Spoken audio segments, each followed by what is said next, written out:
अभी हम खनौरी बॉर्डर पर मौजूद हैं और खनौरी बॉर्डर पर किसान आंदोलन चल रहा है। लगातार यहाँ पर किसान एकजुट हैं। इसके अलावा जगजीत सिंह डल्लेवाल, किसान नेता जगजीत सिंह डल्लेवाल पिछले 23 दिनों से भूख हड़ताल के ऊपर हैं और 23 दिन उनके पूरे हो गए हैं। हम उनका हालचाल जानने भी पूछे हैं। अभी वे अपने कैंप में हैं और डॉक्टर उनकी जांच कर रहे हैं। कई किस्म की बातें निकल कर सामने आ रही हैं। उसमें एक तो यही है कि उनको साइलेंट हार्ट अटैक का भी खतरा है, किडनी और लीवर फेल्योर की बात आ रही है। साथ में जो उनकी मेडिकल कंडीशन है वो भी बहुत गंभीर होते हुए जा रही है। हमारे साथ अभिमन्यु कोहाड़ मौजूद हैं जो कि किसान नेता हैं और मौके पर इस सारे आंदोलन में एक मुख्य भूमिका में भी हैं। अभिमन्यु, जो महात्मा गांधी की भूख हड़ताल थी वो तो 21 दिन की सबसे लंबी रही है और जगजीत सिंह डल्लेवाल को 23 दिन हो गए हैं। कैसे देखते हैं इसे आप? देखो, उसका एक एनालिसिस तो ये है कि जिस तरीके से 47 में देश को आज़ादी मिली, उससे पहले गोरे अंग्रेज थे और अब काले अंग्रेज आ गए और ये काले अंग्रेज भी कम खतरनाक नहीं है। 23 दिन तक, आज 23वां दिन है उनके आमरण अनशन का, 23 दिन तक देश का पेट भरने वाला किसान खुद भूखा रहता है। किस चीज़ के लिए? जो अलग अलग समय पे सरकारों ने वायदे किए उनको पूरा कराने के लिए। नई मांग तो कोई है ही नहीं। जो कमिटमेंट हुई उनको पूरा कराने के लिए भी 23 दिनों तक भूख हड़ताल पे बैठना पड़ रहा है। और अभी तो भूख हड़ताल चल रही है, पता नहीं कितने दिन चलेगी। हो सकता है इनकी ज़िंदगी भी, ये सरकार इनकी ज़िंदगी की भी बलि ले ले, ये भी संभव है। क्योंकि सरकार जिस तरीके से संवेदनहीनता की सारी पराकाष्ठाओं को पार कर रही है और जो इस सरकार का रवैया रहा है, तो हैरानी नहीं होती। इस सरकार के अंदर अहंकार इतना भर गया है कि ये इंसान को इंसान नहीं समझते, किसान को किसान नहीं समझते, ये लोगों की बात नहीं करना चाहते। देखो मनदीप भाई, आपने भी बड़ी पत्रकारिता करी है, पूरे देश में घूमे हो। मांगे मानना ना मानना एक अलग पहलू है, लेकिन अगर देश के कुछ नागरिक अगर प्रोटेस्ट कर रहे हैं, इतना बड़ा प्रोटेस्ट हो रहा है, उनसे मिलना भी नहीं, उनकी बात सुनना भी नहीं, ये तो बिल्कुल ही संवेदनहीनता है। तो इसीलिए अभी जैसे 3-4 दिन पहले जगजीत सिंह डल्लेवाल जी का जो ब्लड प्रेशर है, जब वो बाहर दर्शन करने आए थे तो वो 80/50 से भी नीचे आ गया था, जो बहुत अलार्मिंग है। और आज सुबह मैं कई रेपुटेड पेपर्स की, न्यूज़ पेपर्स की रिपोर्ट पढ़ रहा था। उन्होंने कई रेपुटेड डॉक्टर्स के हवाले से उनका एनालिसिस छापा है और तमाम बड़े बड़े डॉक्टरों ने कहा है कि जब वो 4 साल से कैंसर से पीड़ित हैं और इस तरीके से उनका बीपी फ्लक्चुएट इतना ज़्यादा कर रहा है, कभी 155-160 चला जाता है, कभी 80 पे आ जाता है, तो ये बोले बहुत चिंताजनक है और इनको साइलेंट अटैक का खतरा है और मल्टीपल ऑर्गन फेलियर भी हो सकता है। तो एक बड़ी चिंताजनक स्थिति है, नाजुक स्थिति है। और मुझे लगता है कि अगर ये बात उनकी शहादत तक जाती है, उनकी कुर्बानी तक जाती है, तो ये वर्तमान सरकार के ऊपर एक ऐसा कलंक होगा जिसको, हमारी लोकतांत्रिक प्रणाली के ऊपर ऐसा काला धब्बा होगा जिसको ये कभी भी नहीं धो पाएंगे। मैं जगजीत सिंह डल्लेवाल जी का वो लेटर भी पढ़ रहा था जिसमें उन्होंने अपने शहादत की बात की और प्रधानमंत्री नरेंद्र मोदी को लिखा। मतलब मैं उस मानसिक स्थिति को भी समझने की कोशिश कर रहा था कि आदमी कब अपने प्राणों को बिल्कुल न्यौछावर करने के लिए, किसी कोज़ के लिए, वो कोज़ कितनी ज़रूरी होती होगी और उसको कैसे और रियलाइज़ होता होगा कि 3.5 लाख किसान जो कि सुसाइड कर चुके हैं 90s के बाद से, और किस मानसिक स्थिति में से वो गुजर रहा होगा वो इंसान, और तब उसने इतना बड़ा फैसला लिया होगा। तो वो भी मैं समझने की कोशिश कर रहा था। आपको नहीं लगता कि जो उन्होंने लेटर लिखा प्रधानमंत्री नरेंद्र मोदी को, उसका जवाब नरेंद्र मोदी को देना चाहिए था? देखो, बिल्कुल सही बात है आपकी, उनको देना चाहिए, निश्चित तौर पे देना चाहिए। सरकार हमें कहती है कि ये कुछ एक किसान है। मैं कह रहा हूँ चाहे एक किसान हो, है तो इस देश का नागरिक। अगर वो संघर्ष कर रहा है, अगर वो कुछ मांग कर रहा है, तो उस एक व्यक्ति की भी तो सुनी जानी चाहिए ना। अब जो कॉन्स्टिट्यूशन है, कॉन्स्टिट्यूशन कहता है कि राइट टू लिव एक फंडामेंटल राइट है और हमें ऐसा लगता है, हमारा एनालिसिस ये है, एमएसपी, मिनिमम सपोर्ट प्राइस, यानी न्यूनतम समर्थन मूल्य, यानी वो उतना कम से कम है कि ताकि किसान जिंदा रह सके। तो हमें तो मिनिमम सपोर्ट प्राइस एक तरीके से राइट टू लिव लगता है, जो कि हमारा फंडामेंटल राइट है, लेकिन उसको भी हमें नहीं दिया जा रहा। और इस तरीके से प्रधानमंत्री जी ने, आप तो जवाब देने की कह रहे हैं, जब से ये प्रधानमंत्री बने हैं ये एक भी इंडिपेंडेंट किसान डेलीगेशन से नहीं मिले हैं। इन्होंने अपने 10 साल के समय में किसी भी किसान डेलीगेशन को मिलने का समय नहीं दिया। ये फिक्की के कार्यक्रमों में जाते हैं, ये और जो कॉर्पोरेट संस्थाएं हैं उनके कार्यक्रमों में जाते हैं, भाषण दे के आते हैं, उनके ब्याह शादियों में भी चले जाते हैं, उनके बच्चों के ब्याह शादियों में भी चले जाते हैं और भी बहुत कुछ करते हैं ये। लेकिन किसान से मिलने का समय इनके पास नहीं है। और हमें एक चीज़ और इसमें समझनी चाहिए कि जिस तरीके से ये पूरा चल रहा है आज देश में, अभी हमने हरियाणा में भी देखा सारी चीज़ें कि अल्टीमेटली आखिर में आके बीजेपी ने वही धार्मिक और जातीय उन्माद का जाल फेंका और उस धार्मिक और जातीय उन्माद के जाल में हमारे देश की भोली भाली जनता फंस जाती है। मुझे लगता है कि जनता को भी अब थोड़ा सा अवेयर होना चाहिए समय के साथ। अब देखो, अब पंजाब की बात करो, हरियाणा की बात करो, अब की बार धान खरीदी में लोगों की कितनी समस्याएं आई हैं। दोनों राज्यों में आई है। जिनको हम ये कहते हैं चलो यहाँ पे तो धान और गेहूं की तो एमएसपी पे प्रोक्योरमेंट हो जाती है, वहाँ पे धान में अब की बार इतनी समस्या आई है। तो किसान सारे परेशान हैं, चाहे वो किसी जाति का हो, चाहे वो किसी धर्म का हो। इसलिए सब धर्मों और सब जातियों के लोगों को इन धार्मिक और जातीय उन्माद के जाल से ऊपर उठ के लड़ाई लड़नी चाहिए। और मैं ये जरूर कहना चाहूँगा एक बात कि भाई, हमारे गृह मंत्री जी कहते हैं कि हम 2.5 वॉल्यूम वाइज 2.5 गुना खरीद रहे हैं, 3.5 गुना हम पैसे की कीमत के अनुसार खरीद रहे हैं।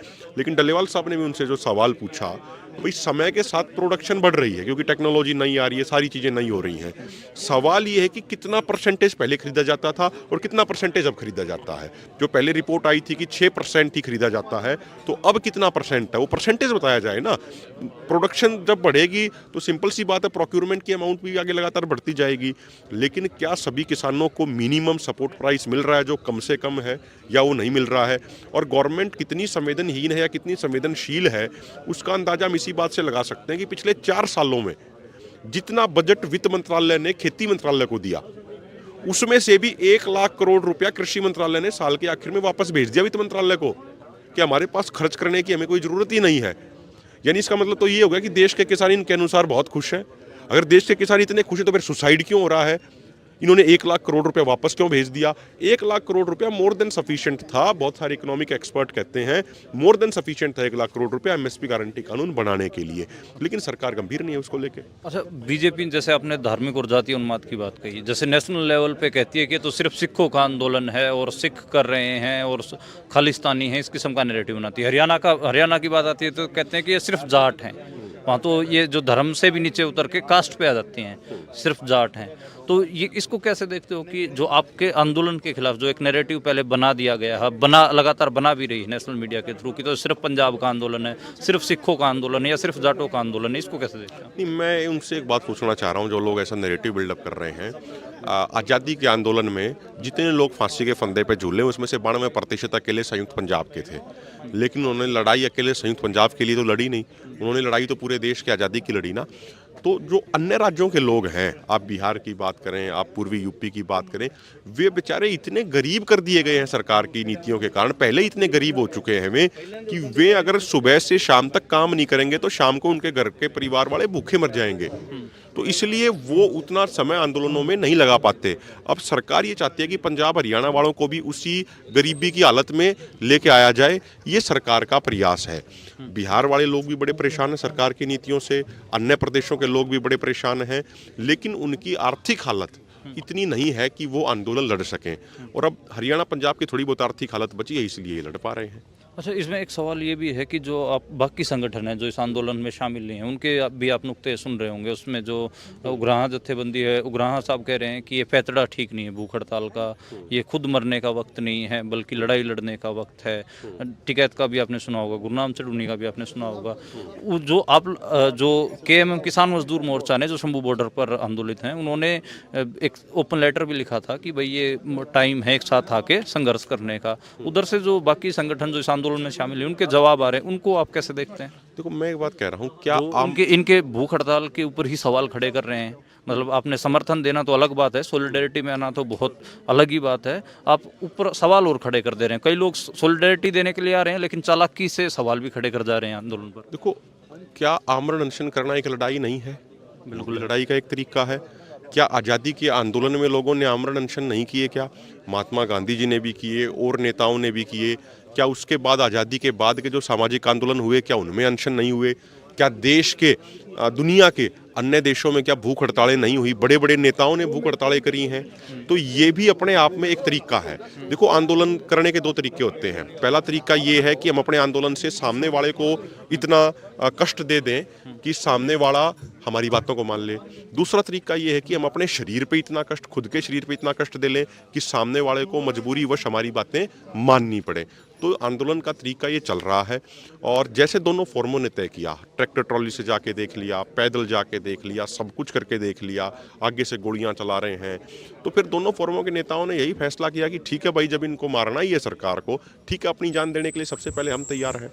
आप देखिए यहाँ पे जगजीत सिंह डल्लेवाल जी आमरण अनशन पे बैठे, ये तय किया गया कि अगर 10 दिनों में सरकार ने बात नहीं करी तो वहाँ से 101 किसानों के जत्थे जाएंगे, और वहाँ भी हर जत्थे की आगवानी लीडरशिप ने करी है। ये नहीं कि कोई साधारण किसान भेज दिए, लीडर्स भी उसमें मौजूद थे। तो जब अगर सरकार बात सुन ही नहीं रही है, धीरे धीरे करके मार रही है सरकार, हमारे ऑन रिकॉर्ड अगर बात करें तो 4 लाख किसानों ने सुसाइड किया, ऑफ रिकॉर्ड तो वो आंकड़ा बहुत ज़्यादा, आप भी मेरे से बेहतर जानते हैं। तो जब जिन किसानों के लिए हम लड़ रहे हैं उनकी आत्महत्या कोई हम नहीं रोक पा रहे, तो इससे बढ़िया कि हम अपनी जान दे दें, एक बात। दूसरी बात जो आपने कही, ये आप बहुत मौके की बहुत सही बात कह रहे हैं, क्योंकि लगातार ये सवाल उठाया जाता है कि ये कैसा किसान आंदोलन है कि किसान तो सुसाइड भी करें, कैसे किसान नेता हो गए जो सुसाइड ही नहीं रोक पा रहे हैं किसानों का। देखो मैं आपसे एक बात, डल्लेवाल साहब एक बात कहते हैं कि 1947 में जो हमारे किसान की स्थिति थी, हरित क्रांति के बाद जो हमारे किसान की स्थिति थी और आज के किसान की स्थिति है, अगर उसको देखें तो किसान के हालात में लगातार गिरावट आती जा रही है, किसान के हालात बेहतर नहीं हुए हैं।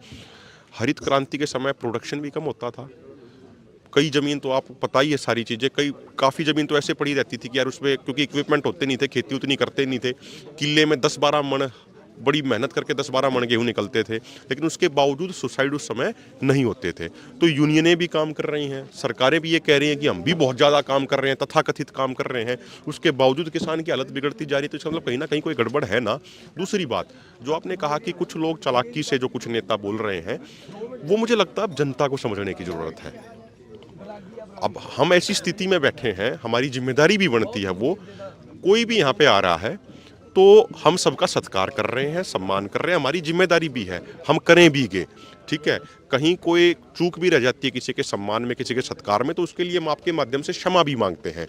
और ज़्यादातर नेताओं ने यहाँ पे आके सहयोग और समर्थन की बात की है, लेकिन एक आधे व्यक्ति ने बड़ा चालाकी से बड़े गोलमोल जवाब दिए हैं। सुन हम भी रहे हैं, जवाब हम भी दे सकते हैं, और ये याद रखे जाएंगे, जनता याद रखेगी इन जवाब। जनता को याद रखने की जरूरत है। जवाब हम अब भी दे सकते हैं, लेकिन हम अभी दे नहीं रहे, क्योंकि हमारा एक तरीके से हमारी ये लड़ाई चल रही है और हम इस लड़ाई में मेन हमारे दोनों फोरम आगे बैठे हैं, तो इसलिए अभी हम चुप हैं। लेकिन मैं इतना जरूर कहना चाह रहा हूँ, दुनिया सारी बातें देख रही है। इसमें लखीमपुर खीरी के शहीदों को, घायलों को, जिनको न्याय मिलना चाहिए था, जो अब तक पेंडिंग है, उनकी लड़ाई भी शामिल है। और जो लोग ये कह रहे हैं ना कि भाई हाँ ठीक है, कोई बात नहीं, अभी तो 3-4 महीने और आंदोलन चलेगा, इसका अर्थ क्या है? जब एक इतना सीनियर लीडर भूख हड़ताल पे बैठे हैं, डॉक्टर कह रहे हैं मल्टीपल ऑर्गन फेलियर का खतरा है, और कोई व्यक्ति ऐसा बयान दे, और वो भी हंस के मजाक बना के बयान दे, तो मुझे लगता है लोगों को अब समझना चाहिए कि वो व्यक्ति क्या कह रहे हैं, क्या नहीं कह रहे हैं। उनका ये कहना कि अभी तो आंदोलन का समय ही नहीं है, उन्होंने एक बड़े रेप्यूटेड पत्रकार के इंटरव्यू में ये भी कहा। ये मैंने सुना, बिल्कुल मैंने वो सारा इंटरव्यू सुना जो जिसकी 30 बात मिनट का वो इंटरव्यू है, तो उसमें ये कहना कि जी अभी तो समय ही नहीं है। भाई आपके अनुसार तो शायद फिर कब समय आएगा ही नहीं। इतना बड़ा आंदोलन चल रहा है, 10 महीने हो गए, अगर अब समय नहीं है तो कब आएगा? और दूसरी एक और बात, देखो किसी चीज़ को ये बताना कि अभी तो ये छोटा आंदोलन है, ये है वगैरह, इस तरीके की बातें, मुझे लगता है, मेरी उनसे हाथ जोड़ के प्रार्थना है, मैं ज़्यादा उस पर नहीं जाना चाहता, लेकिन मैं ये ज़रूर कहूँगा, उस परमात्मा की कृपा से, सारे भाईचारे की कृपा से, वाहिगुरु की कृपा से, जब ये मोर्चा आप सबके सहयोग से, जब ये मोर्चा आप जीत लेंगे, तो आप एक स्पेशल इंटरव्यू जरूर आप इस पे करेंगे कि पूरा क्या हुआ, किसने क्या कहा, क्या नहीं कहा। अभी हम सिर्फ हाथ जोड़ के, अभी भी जो ऐसे लोग हैं, एक आधा ही लोग हैं, ज़्यादा ने, किसी ने कोई चालाकी की बात ज़्यादातर ने नहीं की, ज़्यादातर सीरियसनेस के साथ यहाँ समर्थन देने आए, अपना कंसर्न दिखाया, जिस भी तरीके से सहयोग कर सकते हैं सहयोग कर रहे हैं। और अगर किसी साथी का वैचारिक मतभेद है वो अलग चीज़ है, लेकिन मैं जो भी एक आधा आदमी जो इस तरीके से मजाक बना के जो बात कहता है, चालाकी से कहता है, मैं उनसे प्रार्थना कर रहा हूँ हाथ जोड़ के, अगर आप सहयोग नहीं कर सकते तो कम से कम आप शांत रहें, कम से कम आप ऐसे बयान ना दें जिससे सरकार को शय मिले या सरकार को मजबूती मिले। मेरी उनसे हाथ जोड़ के प्रार्थना है, आप आंदोलन का साथ नहीं दे सकते तो कम से कम आंदोलन के विरुद्ध भी कुछ ना बोलें, क्योंकि आंदोलन के विरुद्ध जब आप बोलते हैं तो सरकार को मदद मिलती है। ये मेरी उनसे हाथ जोड़ के विनम्रतापूर्वक सर झुका के प्रार्थना है। बस आखिरी सवाल है, सरकार से कोई बातचीत चल रही है?